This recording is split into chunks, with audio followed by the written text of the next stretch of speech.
देखिए, मैं पिछले 27 वर्षों से इस बीमारी के रोगियों को ठीक करने से जुड़ा हुआ हूँ।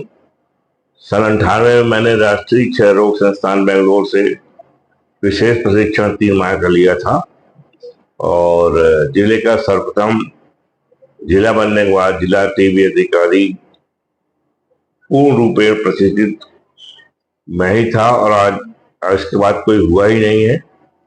और मैं ऐसा टीबी अधिकारी था जो केवल कार्यक्रम नहीं देखता था, मरीज भी देखता था।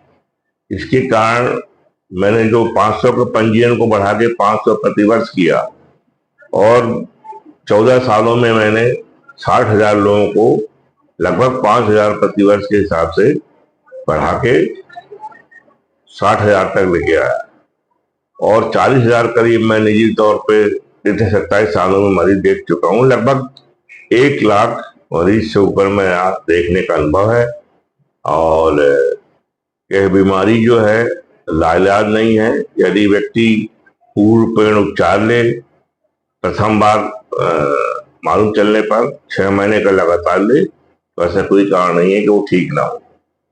और साथ में यदि उसे शुगर है वह नियंत्रण रखना जरूरी है। यदि HIV है वो उसका भी ट्रीटमेंट लेना जरूरी है, क्योंकि अन्य बीमारियां जब शरीर कमजोर हो जाता है तो हो जाती है। और अब तो सरकार, पहले तो यह नियंत्रण कार्यक्रम में था, अभी उन्मूलन कार्यक्रम में आ गया है और अपने प्रधानमंत्री चाहते हैं कि इसको पूर्ण रूप से समाप्त कर दिया जाए। तो इसके लिए हम लोग गवर्नमेंट सिस्टम से जुड़े हैं और हम तो मरीजों को अस्पताल भिजवाते रहते हैं, उनका पंजीयन कराते रहते हैं, आज भी लगे हुए हैं, काम कर रहे हैं। टीबी को लेके कई तरह की मानसिकताएं रहती हैं, कई तरह की चर्चाएं होती हैं। एक्चुअल में इस बीमारी का क्या सिम्टम्स होते हैं और कैसे फैलती है? देखिए, बीमारी तो जो संक्रामक बीमारी है वो तो फेफड़े की है और ये बीमारी तो किसी भी अंग में हो सकती है, हड्डियों में, हाथों में। तो संक्रामक बीमारी केवल फेफड़े वाली है, जो बलगम कफ के द्वारा हवा के माध्यम से कीटाणु सामने वाले पे प्रवेश करते हैं। एक व्यक्ति कम से कम 15 लोग को प्रभावित कर सकता है 1 साल में।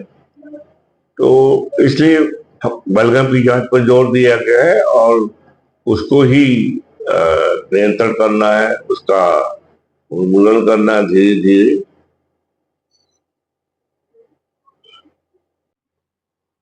यदि परिवार के